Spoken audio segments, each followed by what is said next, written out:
ఆయన రాకడ సమీపంగా ఉంది, లేక మన పోకడైనా సమీపం అవ్వచ్చు ప్రియులారా. నువ్వు నా దగ్గర నుంచే వెళుతున్నావు, తిరిగి మరలా నా దగ్గరికి వస్తావని నీకు ఒక బుక్ను ఇచ్చాడు. దాన్ని మాన్యువల్ బుక్, అదే పరిశుద్ధ గ్రంథం.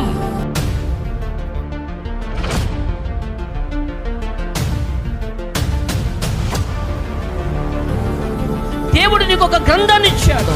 నాన్న, ఈ బుక్ చదువుతూ, ఈ గ్రంథాన్ని చదువుతూ నువ్వు ఎలా నడుచుకోవాలో, ఎలా బ్రతకాలో, ఎలా జీవించాలో, ఎలా జీవిస్తే తిరిగి మరలా నా దగ్గరికి వస్తావో ఒక మాన్యువల్ బుక్ ఇచ్చాడు.